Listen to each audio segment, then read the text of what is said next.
Bonjour à tous, je suis heureux de vous adresser ce message pour lancer ces premières journées nationales du numérique dans le médico-social.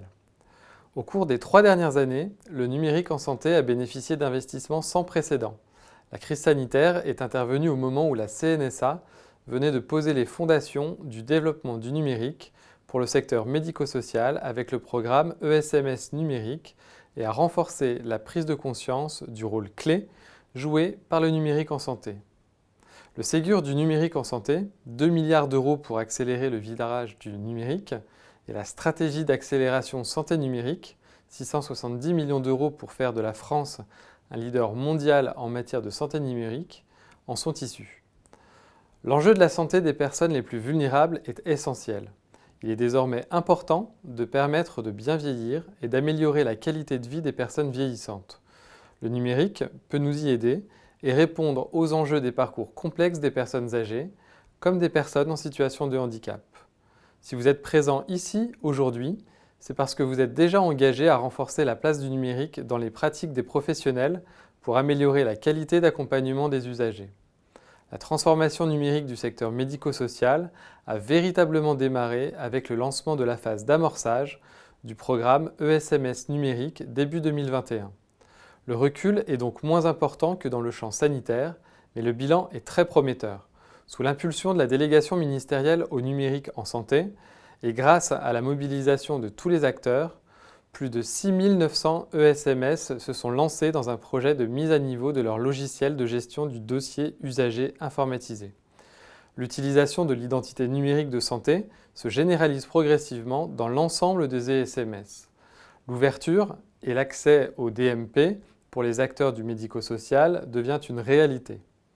Les professionnels de la ville et de l'hôpital ont commencé à alimenter le DMP des usagers avec les documents du parcours utiles à l'accompagnement médico-social. Les premières expérimentations de la messagerie sécurisée de santé ont montré tout l'intérêt de l'échange de ces documents entre professionnels. Un parcours de référencement a été mis en place par l'Agence du numérique en santé pour valider la conformité des solutions logicielles développées par les industriels qui se sont lancés dans l'aventure et s'assurer notamment que ces logiciels sont bien en capacité d'alimenter mon espace santé avec les documents du parcours de la personne accompagnée et le consulter. La transformation numérique requiert un véritable changement de culture pour comprendre les enjeux du numérique, adapter les organisations, développer des nouvelles stratégies et synergies entre établissements, partager des bonnes pratiques et des conseils opérationnels. L'accompagnement, impulsé par l'ANAP, auprès notamment des collectifs SIMS, est très apprécié et indispensable pour toucher le plus grand nombre d'établissements, y compris les plus petits et les plus isolés. Des renforts dans les régions, en ARS et auprès des grades et des collectifs SIMS ont été financés et mis en place pour accompagner en proximité les acteurs de terrain dans la mise en place des outils numériques pour accélérer le déploiement des usages. L'innovation est également une de nos priorités. Un premier appel à projet nommé Structure 3.0 a permis de financer dès 2020 une dizaine de solutions innovantes.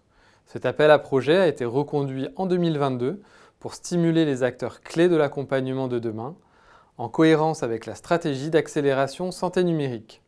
Les lauréats seront d'ailleurs désignés en fin de journée. Un observatoire des systèmes d'information du médico-social est en construction pour aider les ESMS à évaluer leur maturité numérique et permettre aux acteurs institutionnels de disposer d'un outil de pilotage global du déploiement des outils numériques. Un guide des bonnes pratiques en matière de cybersécurité est en cours de publication afin de guider les ESMS dans leur approche du sujet.